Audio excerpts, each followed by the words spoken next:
No Jordan's part. Let me get it right for the people, man. Feel free to just talk right quick, man. I mean, shit adjusted. What's up with y'all, man? You see where we at? Yeah, one way. Trap, you know? I mean, we are there. If you think the library the trap, man, I mean, we're trapping out. To be there. 2 weeks straight up in there. Yeah. We trapping at the bookstore, man. We got everything you need. Lighters, pencils. We got books on taxes, racism. Man, listen, man. Welcome to the Let's Get Deeper podcast. The podcast where we dive into the intricacies of the human experiences. I'm your host, Lloyd Nixon. And today, we're joined by a special guest, Darnell, also known as Neezy, a talented photographer, also who captures moments through his lenses. Life-changing moments. So, today we're going to talk about your journey through photography, how you got started, your early life, sports. We're going to have a game segment in this joint. We're going to have a lot of fun for real. Best 15, 20 minutes you could have spent in shit, you know what I mean? Yeah, man, he just boosted me up right there, talking about stuff. Hey, man, you heard what he said. I ain't said it, bro. I appreciate you, you know what I'm saying? Appreciate you having me on here. Appreciate you, bro. Thank you for joining us today. How do you believe photography plays a role in capturing and conveying human connection in your work? Well, when it comes to like my photography or whatever, I really like to connect to the people that I take pictures with.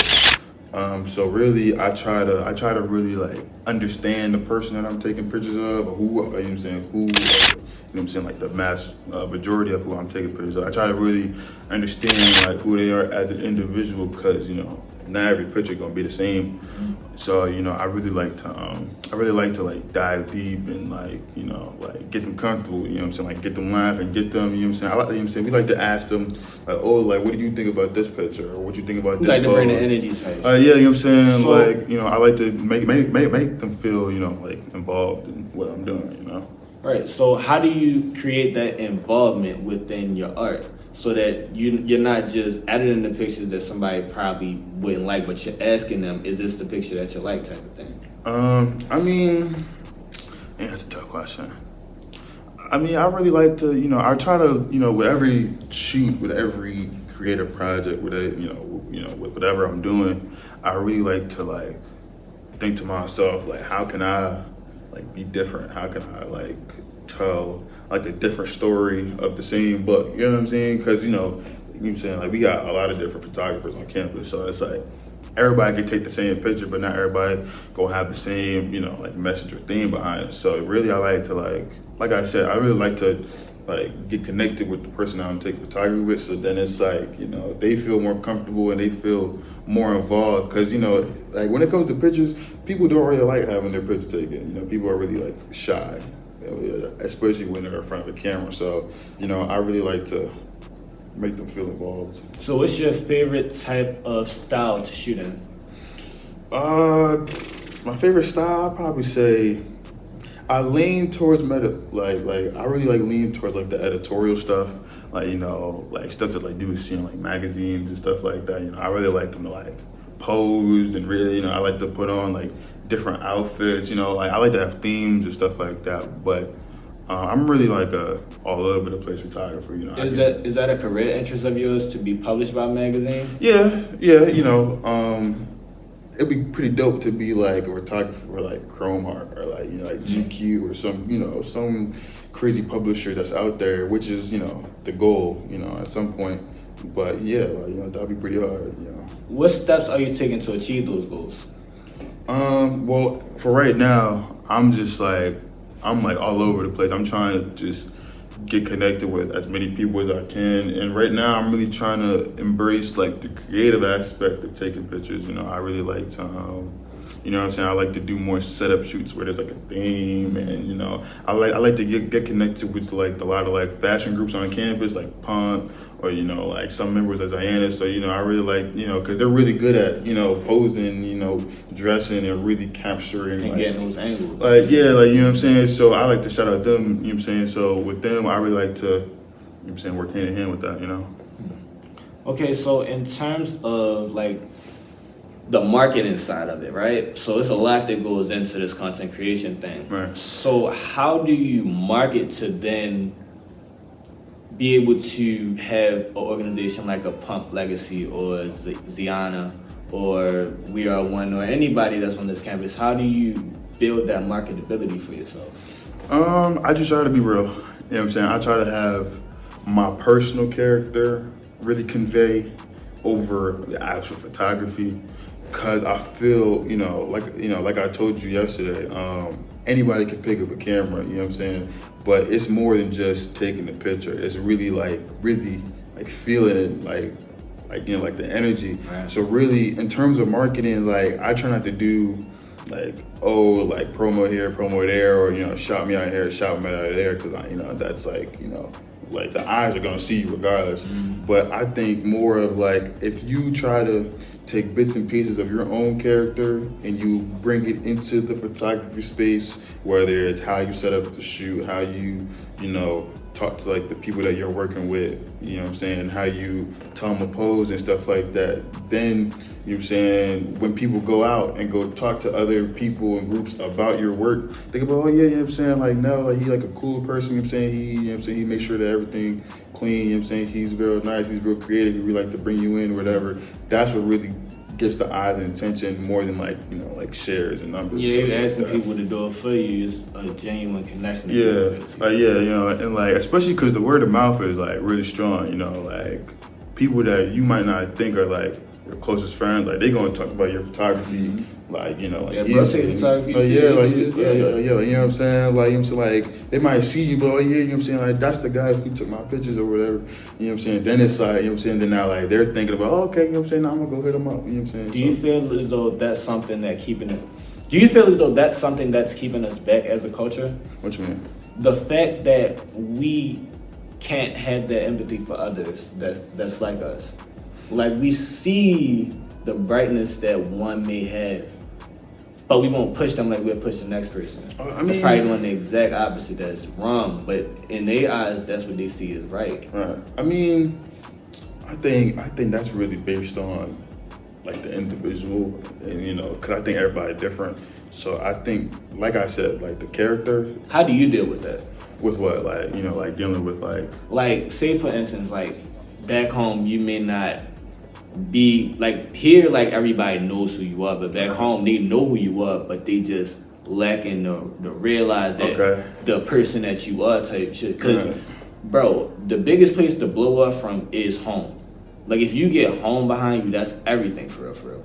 So like, how do you deal with like the part where it's like, bro, everybody here love me, I'm getting bookings here type shit, but when I go back home, it's probably like there's nothing. Yeah. I mean, I try not to dwell on it too much, cause like I said, like the number's gonna come eventually, especially if like you're good at what you do, somebody gonna see you. But I mean, like back home, I don't really get too much like motion like that compared to how I do here at school. So I mean, at first, like it would like bring me down because I'm like, damn, like nobody at home, like fuck with me or something.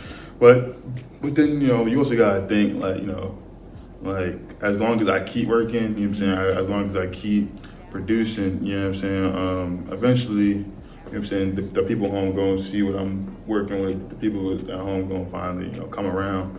But I also blame myself a little bit because I didn't start photography till like COVID, you know what I'm saying, in 2020, and by that point I was a senior. So like if before COVID I had nothing to do with photography, you know what I'm saying, most of my friends didn't know that I did photography. And then, you know what I'm saying, COVID come, and then I go away for college, you know what I'm saying, I'm away. So it's like, I wouldn't really put it past me to not know that I'm really like deep into this, except like the few, like people around me that obviously know that I do it. But, like I said, eventually the word gonna get around, and I'm trying to get stuff from all over the world. So walk us through what life was before photography. Like, what was that like for you? Man, I was bored, man. I was bored. I was really just playing basketball like all the time, bro. Before I really found my passion in like photography, I was just hoop, just like all the time. I would either be at the crib working, playing the game, or I'm out with the homies like playing ball or something. That's what I really took up a lot of my time throughout like high school and stuff like that. So. Okay, so like with basketball, what do you feel like how do you feel basketball has translated into who you are now? As like a person? Huh? I said like, do you mean like as like a person and stuff like that? As like, just like overall, cause like for me, right? When I think about like basketball and like what sports did for me, like I think about the discipline, the nights where my dad telling me, bro, you been lazy as hell, you can be doing way better. Like that's the shit I think about. So like for you, like what did basketball instill in you that's transferable to photography today? Okay. Well, I will piggyback on what you just said. Definitely discipline. I think, you know what I'm saying, with basketball, when like you train, like you got to be like disciplined to do it right every single time. And and I feel there's no shortcuts. You know what I'm saying? Like you can't like not go to the gym and put up shots in order to be a good shooter. You know what I'm saying? So on how that translates to like photography, like you really gotta like have the camera in your hands a lot and really like, experiment, especially at like the beginning. Cause like, when I first got the camera, I was just shooting, like just trying to get like a feel for it. And then there was a period where, I wouldn't really be picking up the camera like that. And then that's where I feel like your progress is like slowing down because you're not being consistent with it. Exactly. So I think once you find that consistency, like how you do in sports and how you have to stay like disciplined and locked in all the time, then that's where you can start to see, like the parallels. And also I feel like basketball as a whole taught me how to be, like a bit of like a people person, you know what I'm saying? Because, like when you go to like different courts and hoops and stuff like that, you're meeting all different types of people. You're meeting quiet people, loud people, people who like to talk, people who don't like to talk. So I think when you get around different types of people, especially in sports, because sports is very, like diverse, like very open and stuff like that. So I think that allowed me to like I think it was easier to like come to people and talk to people because I kind of know how to like do it a little bit. But then even then, I feel like that's hit or miss depending on the person. Okay, so I have this clip that I wanted like another person to react to with me, right? So, okay, I gotta find the joint though. Here it go. Okay. You'll give it to a whack dude before and then make a good guy wait. I don't think that you're trying to make the good guy wait. I think that you want him to see the value in you. Sometimes I'm like, all right, if I give it to him too soon, he's gonna think, like I'm not a good girl, or there's no, like, I'm just a quick, easy F or whatever. And I think that's sometimes what women will do. They'll make the guy that they really like wait longer because that's who they really like see potential in. I might see a husband in you. And just like men like see certain women like, oh, she's wifey material, or, she's just somebody I'm going to smash. I think women are able to do that as well. Like, he's got a lot of good qualities. He got some good stuff going for himself. I think that's backwards, but I don't know. I think every woman is different in terms of, like their openness, I guess, when it comes to stuff like that. But hey, man, I just think when it comes to stuff like that, I feel like why? You know what I'm saying? Because I think it's like, if he cool, he gonna treat you right. You know what I'm saying? Why make him go through all the extra hoops and stuff like that? But then the guy who either A, don't got no cheese for you, or B, he treats you bad, but you gonna throw it at him way quicker and way easier. Mm-hmm. I feel like then you're setting yourself up for failure and setting yourself up for disappointment for when they go do what you thought that they was gonna do in the first place.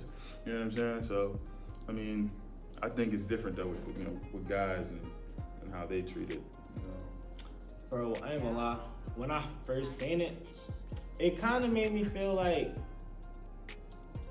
the whole debate on relationships is really pointless, bro. What you mean?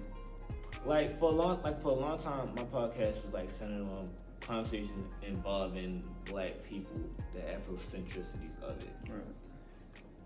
But along the way, like while you're doing that, it's like still the constant. Well, we don't need a nigga for nothing, or we want this certain type of nigga that do this, and that.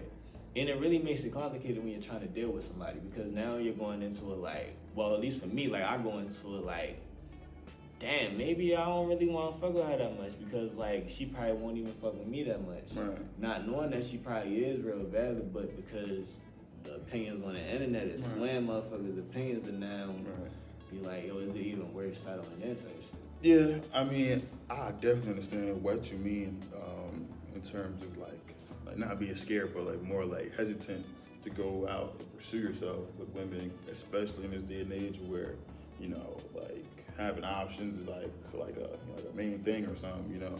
But I think that we as people, I feel like we struggle with like holding grudges from other people and then putting it on to like future like relationships and future whatever's and future like, you know, like vibes and connections because of what happened in the past. And I don't think that's fair for either side. You know, I feel like once you start to be like, oh, I don't like men because all the men that I deal with have treated me dirty. So then it's like, why don't you just change your taste of men? You know what I'm saying? It's not like the nice guy's fault that you keep picking the same type of dude. Like, you know what I'm saying? It's like, you know what I'm saying? Like, you know that stove hot, stop touching the stove. Right. You know what I'm saying? Go, you know what I mean? So I think that's like, some gloves on. Like, yeah, like, you know what I'm saying? Like, go do something else, you know? So it's like, I think people as a whole, both men and women, need to like stop like comparing. You know what I'm saying? Like each person, because everybody's different and how they treat each other is different. So that's valid, bro. That's valid. Okay, so I didn't even get that joint together, so I can't really do it how I wanted to. But what I was going to do was I was going to ask you like a series of like photos, and then ask you like to distinguish between which one is like. So how hip are you in terms of? I said hip, bro. How, bro? How you talk about hip? How knowledgeable are you on like other like creators' work, like? Probably not here, but like just in the spectrum of photography. I'm like, I'm in it, but I'm not in it. You know, I'm starting to really start to dive in it like deeper now that I'm more involved in it. Like as I got more into my photography, so I'm starting to find a lot more creative. I'm starting to find a lot more people. But yeah, I'm like 50-50. I'm like, that's cool. I try not and see. I told myself not to really look too deeply into other people's work because then I have a bad habit of comparing, and you know what I'm saying. Then I'll start like seeing their work and be like, damn, like they stuff is real nice. Like, why my stuff don't look like that? You know what I'm saying? So I try not to really dive too deeply into. Competitive juices. Yeah, man. Then I start. You know what I'm saying? Then you know what I'm saying. Then we start to critique my own work too much, and then it's like, you know what I mean. So I'm like 50-50. Let's see. So we talked about the photography. We talked about women. What else we talked about? We talked about a lot. We talked about your early life. So like, what's coming up now for you? Like, what's the upcoming things? Right now, I'm really focusing on my senior project right now. I'm shooting my little short film. You know, that's what we're really focusing on right now. But, you know, outside of that, you know, I'm still taking pictures. You know, I'm still connected with, you know, fashion groups on campus like Pump. You know, I'm still working on a couple of different creative projects in the like the photography field. You know. So is that just freelance work? For right now, yeah, it's like freelance work. But, you know, right now I'm trying to shift more into, you know, like my film stuff, my video stuff, so I can, you know, start to pursue that as a career. So where do you see that going? Well, I mean, the goal is to be on the big screen making movies, you know what I'm saying, and winning all these awards and stuff, you know, stuff like that. So that's like the end goal. But, you know. So how do you make those connections to get to that point? Just keep building my portfolio, keep, you know what I'm saying, keep on reaching out to, you know, people around me, you know, definitely do a lot of like free shoots, you know, really just, you know, get my name out there, you know what I'm saying? That's why I told you like the word of mouth is real powerful because, you know what I'm saying, all the people that know me on campus, I would say like maybe like 10 to 15% of them I probably talk to, and the other 85 is strictly based off that 15% that's telling people. So, you know, once I graduate, it's gonna be a little harder, obviously, because I'm not gonna be on a campus full of people. But, you know, the goal is still the same, you know, like the motive is still the same, just to get my name out there and, you know, post a lot, really, on YouTube and stuff. So in terms of where you from, so you from New York, right? I was born in New York, raised in Bethlehem, Pennsylvania. You know what I'm saying? I say most of my core years were in Bethlehem, Pennsylvania, though. So who from New York in terms of movie making and photography that you look up to? Definitely Spike Lee. I mean, that's not even like a question. You know what I'm saying? My dad's really into movies.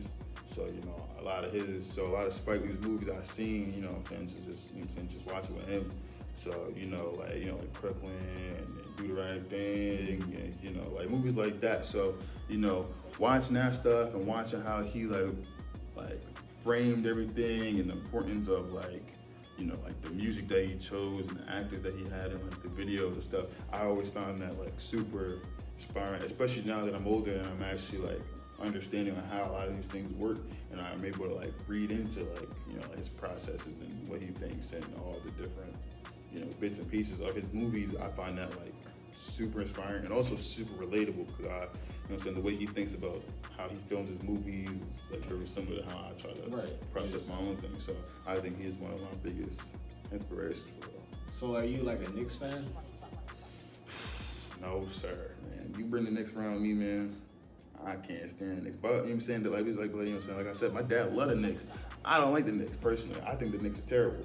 I think in my entire 22 years of living, the Knicks have never been good. Actually, no lie. The Knicks have been good maybe 3 out of my 22 years of living. Probably like 5 or 6. Because you had Melo for Okay. You had Melo for 2 years. They went to the playoffs, got bounced in the second round, got bounced in the first round. All the other years with Nate Robinson and all of them, trash. Yeah. Then I think most recently, you know, we're saying with Julius Randle and Brunson, they are starting to be on the incline, but they still trash. They still somehow trash. I mean, granted, my team no better either. You know what I'm saying? So what is your team? Me personally, I am a Brooklyn Nets fan, and we are terrible too. So I don't know why I'm even talking about the Knicks, but you know what I'm saying, right now we are also in the gutter. So what team do you feel is going to be in the finals this year? Any early predictions? Whatever team KD on, man. So you think the Phoenix Suns? Whatever team he on, I'm saying they're gonna go to the finals and win the chip. I'm gonna say that every year. Anybody who knows me, anybody who really knows me, they know. You know what I'm saying? I'm a big KD fan. So where do you feel KD ranks all time? Number 1, easily. Nobody. Jordan, who? Come on, bro. Brian, come on, bro. Okay. I think a lot of things. In turn, let's see, like when I say the best player, I'm taking out like the accolades and the points and all that stuff because then I feel like that's the really blur the lines. But in terms of a hooper, like, you know what I'm saying, I'm picking up somebody to be on my team to win a game. He's gonna be the first person I pick every time. So KD over Kobe? Yes. KD be killing Kobe. Look at the tape. I want you to put the clip up somewhere here. I want you to put the tape of KD killing Kobe. You know what I'm saying? And also put the clip of Kobe saying that he couldn't guard KD. I'm just saying. Even though Kobe is in my top 3 favorite players ever too. You know what I'm saying? You know what I'm saying? Kobe part of the reason why I'm into basketball, you know what I'm saying, in the first place. But KD would really made me really love basketball. You know what I mean? So what is it about KD that puts him over Jordan, LeBron? I couldn't even tell you. I think because I found KD when I was at like a really young age. So I guess you could say I grew up like with it, like very similar to how people are with Brian. You know what I'm saying? But then even when you know what I'm saying, like look into how he is as a character, I think that's what really like draws me in, is like him as like a person, and like is it the? I think it's just the way he carries himself, Not both like on a and celebrity type. like I feel like he don't really care about what people say, even though he might respond. Yeah, and I think that's what's so cool because it's like I'm saying, obviously we got all these celebrities like Brian, Steph, like they're not really like interacting with their fans like. That's not at the game or, you know, not in like the first like 3 rows, but to see somebody of his stature to respond to somebody saying something crazy on Twitter, I think that's like the realest shit ever. You know what I'm saying? I think if like I was a celebrity or if you know what I'm saying, like you was a celebrity, I might be one of them niggas to reply and be like, nigga, what are you talking about? So like, okay, so if that's the case, if KD is okay to type on Twitter when he's mad at his fans or whatever. Man. How was LeBron a crybaby when he? I would never assume LeBron to be a crybaby. I only think he a crybaby when he on the court, when he started doing the So you flopping. saying you do think LeBron is a crybaby? No. I think he only a crybaby on the court when he started like you know what I'm saying? Because like you start seeing him get fouled, and he start doing all that, which means I get it. You know, like you trying to get the call. You got the call. I mean, you got that flopping, bro. You know what I mean? So I mean, like I can respect it from that point of view. But off the court, I would never say LeBron no crybaby. I don't never believe in, you know what I'm saying, like that's a grown man. You gonna say he's soft, bro? Come on, bro. You wouldn't even say that to his face. You know what I mean? True. Like, you know what I'm saying? Fans be going crazy. Man, fans have no respect for no, Yeah. you know what I'm saying? Because they think that, like, it's like a show, you know what I'm saying? So it's like they're, like, put on the show for, like, to perform. And these guys aren't, like, real people, which is crazy. So it's like when they do react, and they do, like, KD might react, Russ might react, like when these high profile celebrities start reacting, and then all of a sudden now it's, oh no, I was just joking. Now, you know what I'm saying? Like now that shows like, bro, like come on, like let's be real. Like, let's be respectful. You know what I mean? So. Yeah. LeBron is a gold though, bro, for me. You know what I'm saying? And I can't argue that. You know what I'm saying? Like I think overall, with stats included, accolades, and everything included, I definitely do think Bron the GOAT. Because, like, buddy's 40, still hooping, averaging like 25 a game. I think that's crazy. You know what I'm saying? Plus, the stats don't lie. I mean. So, would you consider yourself like an avid watcher? Because I know I'm not like, I only watch like when they get closer to like the playoffs, right. like the finals. Right. So, like for you, how do you stay like up to date on like sports and stuff like that? Well, why you been so busy or whatever? Well, I mean, like I said, basketball has always been like a real big part of my life. So, I've always been connected ever since I was like, what I'm saying, like 10, like 9, 8, whatever, what I'm saying, with the games and stuff. And then as you get older, you really start to get more involved when you start, like I said, connecting to players and teams and stuff like that. So even now, being 22, I think I'm more into it than ever, you know what I'm saying? I know players who aren't on my favorite team. I know players who come in the league, players who got let go, you know what I'm saying? I try to really stay connected in terms of, you know what I'm saying, like who is and isn't in the league. Because, it's just good knowledge, Plus, it's like something separate that's not photography, so I kind of take my mind off things, That's valid, bro. Okay, so today we dove into the mind of Darnell, bro, aka Neezy, bro. And we got to learn about his early beginnings, how he got into photography, his plans for the future, some of the viral stuff with females. Kid.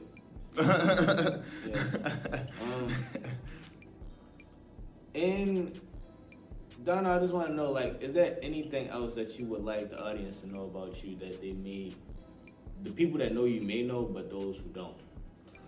I'm a cool guy. I'm a smart guy, You know what I mean? I don't really like to talk too much about myself, so I kind of like to let people kind of do it for me, you know what I'm saying? Let them have their own interpretations of me, but Any critiques or advice for young aspiring photographers? I would say shoot a lot, man. Take a lot of pictures. Do a lot of things for free, you know what I'm saying? And try to just like get out there and connect.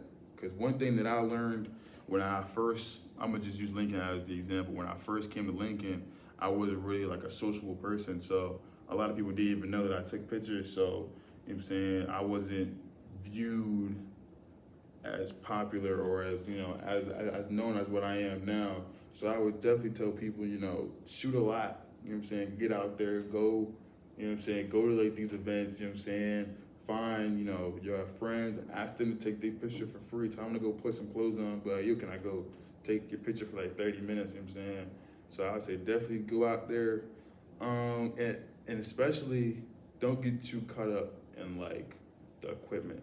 Because one thing I did find myself falling into, like from like time to time, was that I would like fall too deep into like, like the best camera gear or like, the best, light or whatever, you know what I'm saying? And that could really lead you into a place where it's like, number one, you're gonna be broke, because a lot of this camera stuff is expensive.